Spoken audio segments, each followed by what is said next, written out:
तो दोस्तों एजे स्टाइल का 2016 के बाद पहला WWE के बाहर एक मैच होने जा रहा है, वो भी जापान में। और क्या दिया एजे स्टाइल ने उसके लिए मैसेज। तो दोस्तों मेरा नाम है शुभम और आप देख रहे हैं खबर WWE की।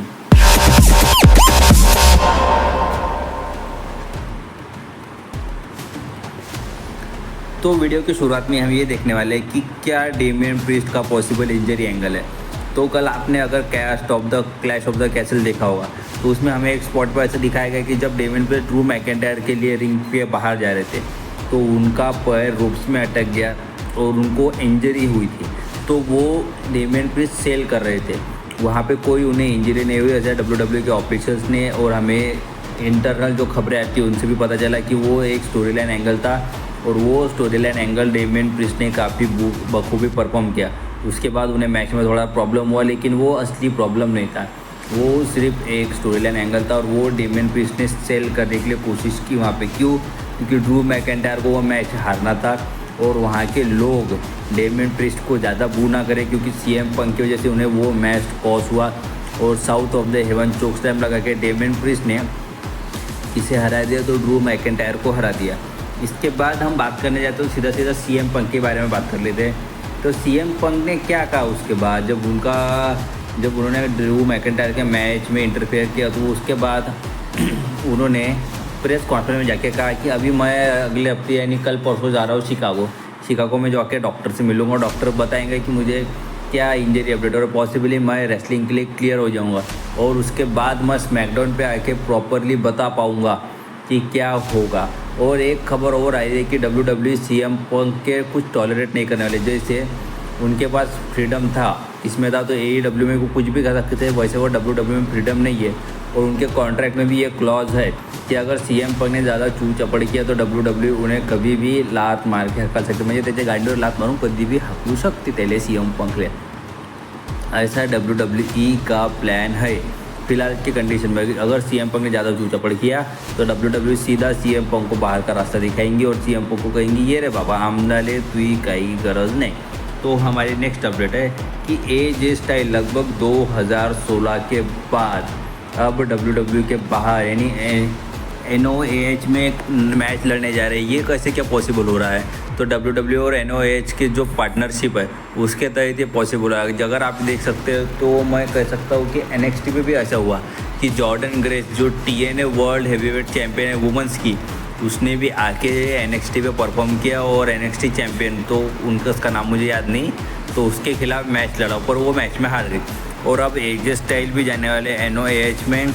नाओमिची मारुफुजी ऐसा कुछ तो भी सुपरस्टार का नाम है, नाओमिची मारुफुजी, उनके खिलाफ एजे स्टाइल से एक टेलीवाइज मैच लड़ने वाले 2016 के बाद पहली बार। तो क्यों WWE ने प्लान किया? क्योंकि कोडी रोड्स के हार के बाद यानी कोडी रोड्स के आई क्विट मैच में जो एजे स्टाइल्स को हार मिली, उसके बाद एजे स्टाइल्स को मूव ऑन करना ज़रूरी था और एजे स्टाइल को स्ट्रॉन्ग दिखाने के लिए WWE ने ये प्लान किया। तो एक छोटी सी खबर बीच में हो रही है कि कल के मंडे नाइट रॉ पे हमें एक मैच देखने के मिल सकता है। तो ये मैच है Karrion Kross versus Xavier Woods और ये मैच में आप पॉसिबली बिग ई का रिटर्न यानी बिग ई का इंजरी के बाद का रिटर्न आप पॉसिबली एक्सपेक्ट कर सकते हो। तो क्यों?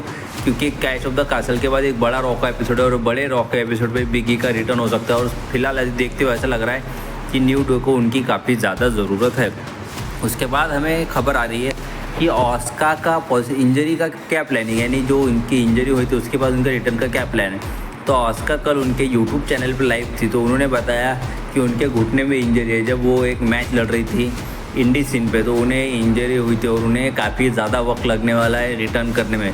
लेकिन जब एक बार वो रिटर्न करेगी तो वो सारे लेडीज़ सुपरस्टार के लिए आएगी और वुमेंस चैम्पियन भी बनेगी।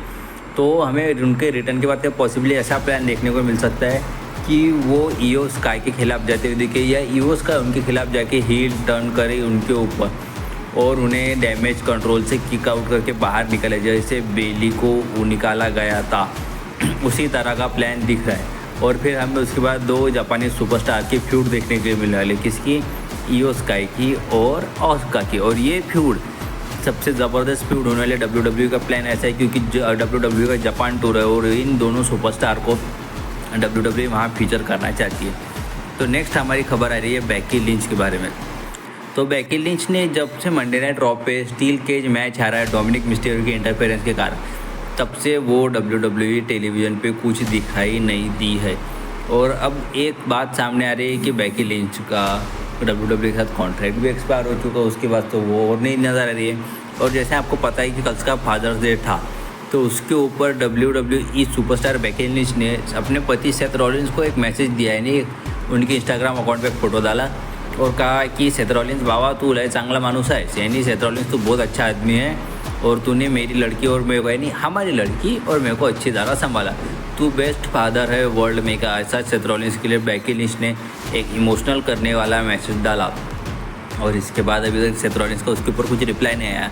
तो और सेथ रॉलिन्स जब से रेसलमेनिया में हारे थे ड्रू मैकिंटायर से, तब से सेथ रॉलिन्स भी गया पर, यानी दोनों मियाँ बीबी ब्रेक पे और कुछ कर सकते हैं, दूसरा बच्चे का प्लान भी कर सकते हैं। तो जानते अगली खबर है ऑस्टिन थेरी के बारे में।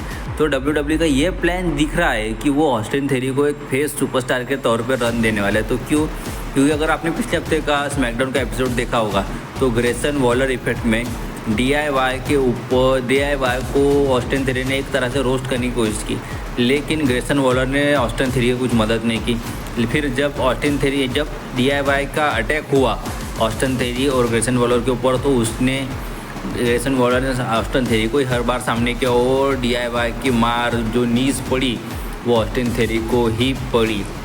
इसके बाद अब WWE का ये प्लान है कि एक बार ये टैग टीम टाइटल्स हार जाए, यानी कौन ऑस्टिन थेरी और कौन, जल्दी कमेंट करके बताओ। तो ग्रेसन वॉलर, तो उसके बाद उनका फेस टर्न होगा और शायद पॉसिबली ऑस्टिन थेरी के ऊपर ग्रेसन वॉलर टर्न कर सकते।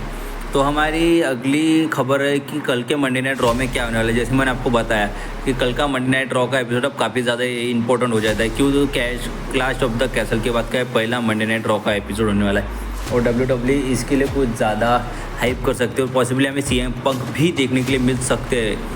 और सबसे मेन बात कि ड्रू मैकिंटायर का गुस्सा हमें फटते हुए दिखने वाला है कल के मंडे नाइट रॉ पे। और एक बहुत बड़ी खबर कि कल हमें शायद अंकल हाउंडी का WWE मंडे नाइट रॉ पे डेब्यू भी देखने को मिले, जो उनके वाइट 6 के मेंबर्स हैं वो सामने आते हुए हमें दिखाई दे सकते हैं। क्योंकि उनका जो काउंटडाउन था, जो पिछले हफ्ते काउंटडाउन की घड़ी बताई गई थी, वो काउंटडाउन इस हफ्ते मंडे नाइट रॉ पे आगे ख़त्म हो सकता है या ख़त्म हो जाएगा, आप अपने स्क्रीन के ऊपर भी देख सकते हैं। तो अब हमारी नेक्स्ट खबर आती है, सबसे बड़ी खबर कि रोमन रेंस, कोडी रोड्स और अन्य कुछ प्लान्स है WWE। जैसे आपने कल का क्लैश ऑफ द कैसल देखा होगा, उसमें हमें ब्लड लाइन का इंटरफेरेंस देखने के लिए मिला। एक बार कोडी रोड्स मैच जीत गई, उसके बाद कोडी रोड्स के ऊपर अटैक भी देखने के लिए मिला हमें टांगमा टोंगा और टांगा लोया की तरफ से। और सेव करने के लिए कौन बाहर आता है, केविन ओवेंस और रेंडी ऑर्टन।